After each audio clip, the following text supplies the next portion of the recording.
All right. So since y'all look nervous, Holly, what's your favorite joke? Put her on the spot.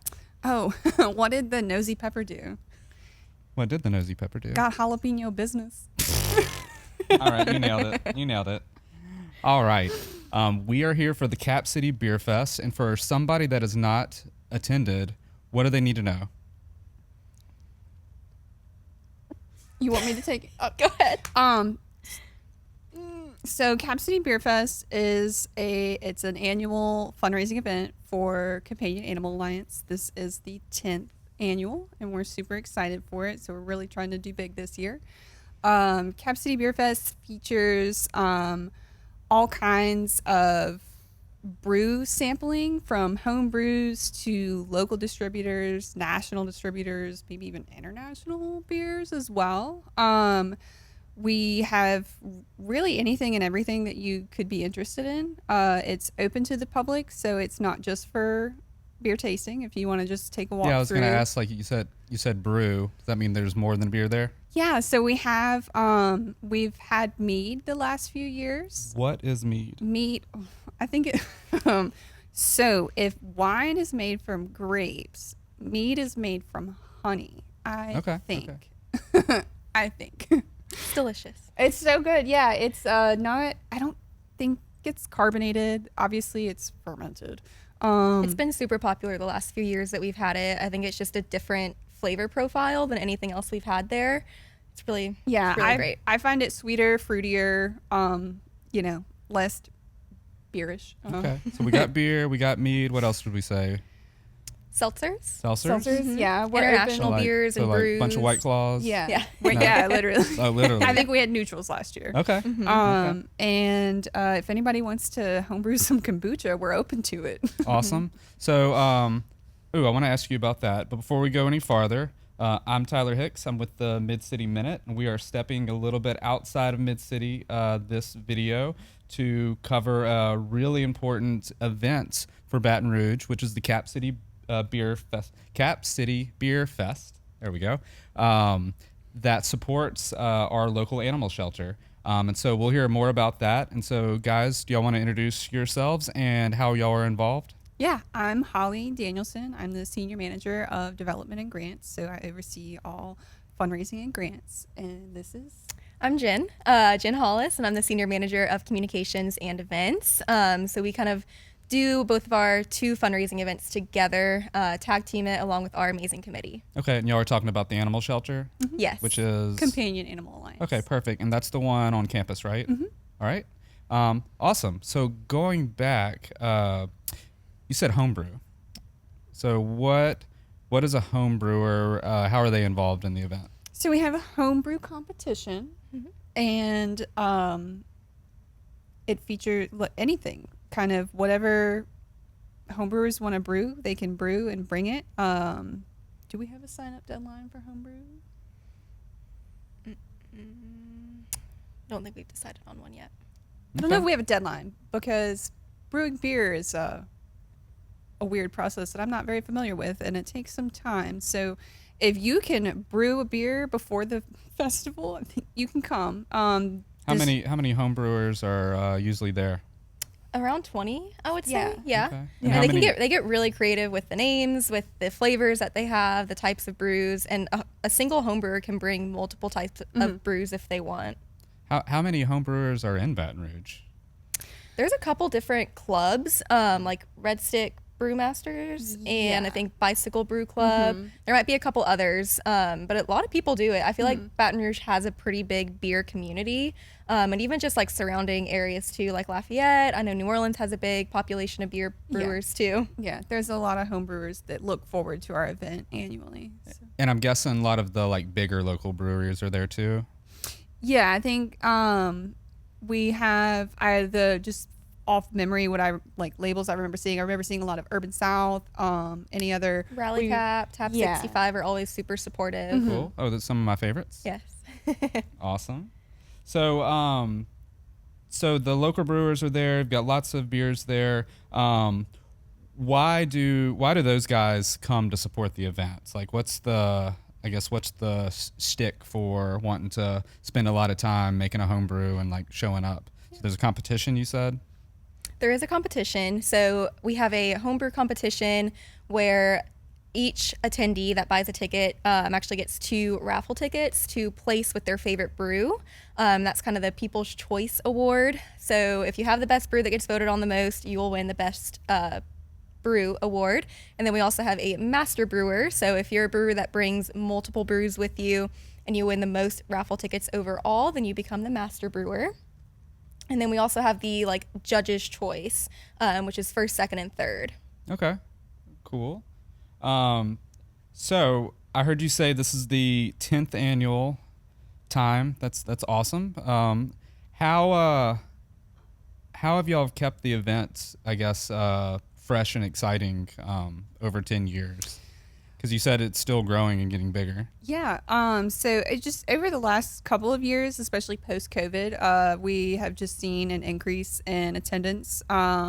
And something last year we kind of introduced more, we leaned more into more than just beer and had the mead. We invited other seltzers, I think was the first time last year.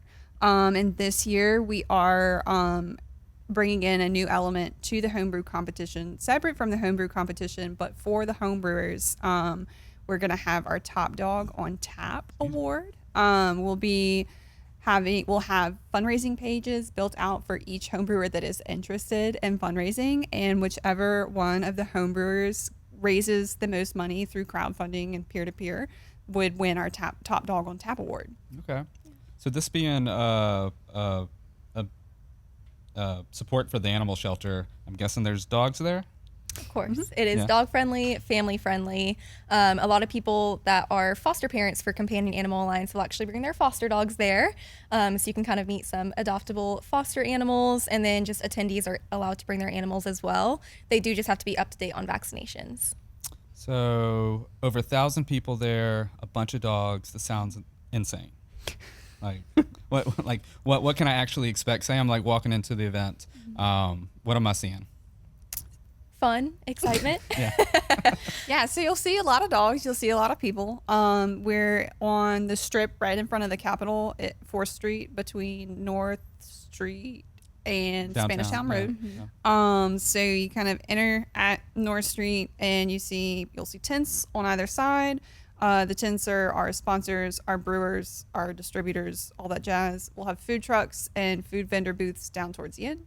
Okay. We are doing something also new this year. We are inviting a few vendors that fit the cause and want to support the cause to have some of their products for sale. We have Parish Pets will be there. And she will be selling, I believe, her really cute custom just pet products that everybody loves. Okay, well, cool. I heard you say sponsors. We are in the Gordon McKernan Garage Studio, and Gordon has been a sponsor of the event the past couple of years, I believe. So thank you, Gordon. Any updates on any of the other sponsors for this year?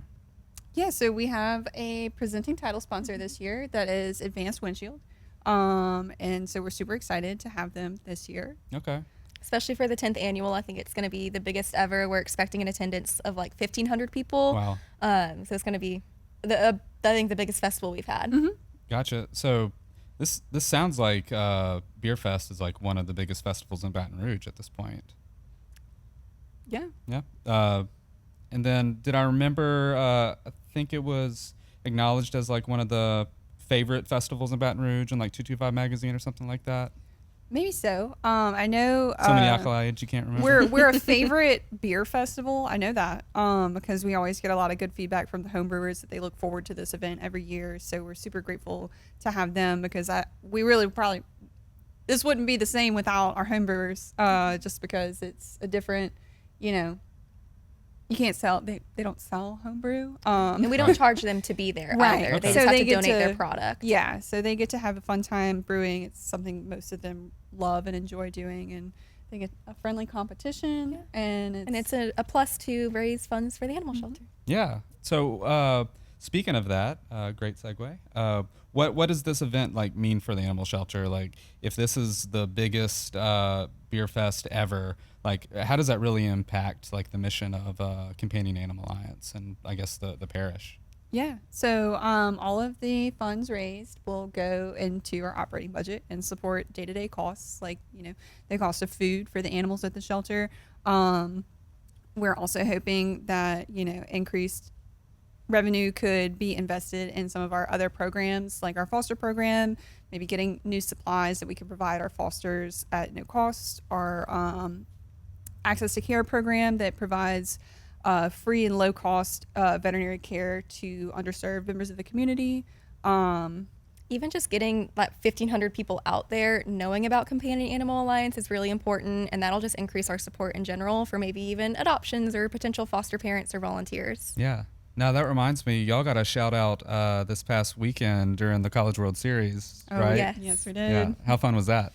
Oh, It was super fun. great. The partnership with Stephen Milam has been amazing. I think for both parties, I hope. Yeah. And for more than just the fundraising side of it, he Right. also in the middle of the season adopted a third dog from us. So we That's love awesome. that. Yes. Yeah. We're hoping it'll go to maybe some other players too. Yeah, that's great. I know as soon as I saw that, I shared it and I was like, well, if you needed any other reason to love him, like, Right. that's fantastic. Well, awesome, guys. So if somebody wants to buy tickets or learn more about Beer Fest, how can they do that? Yeah, they can go to the Companion Animal Alliance website, caabr.org, or they can follow either CAA or Cap City Beer Fest on social media. Okay, perfect. Well, since we stepped out of Mid-City a bit, let's try to bring it back in. Are there any Mid-City businesses that have supported Beer Fest in the past? Yeah, Mid-City Beer Garden has always been incredibly supportive Love of both Cap City Beer Fest and CAA. I think Tap 65 has always been supportive of us. Radio Bar. as well. Yeah, and you mentioned Parish Pets, which I know they're, Yeah, they're yeah, moving yeah. locations this Yeah. year. Awesome. Well, those are all some of my favorites. Well, last chance. Anything we didn't talk about that people need to know about Cap City Beer Fest? If you're coming, make sure to bring your ID. Okay. Yep. Her ID, November 2nd. Excellent. All right, November 2nd. Yes, very important. All right, well, thank you all for being here, and thank you guys for watching and learning a little bit more about Cap City Beer Fest. Again, I'm Tyler Hicks with the Mid-City Minute, and see you later. Thanks, ladies. Thanks.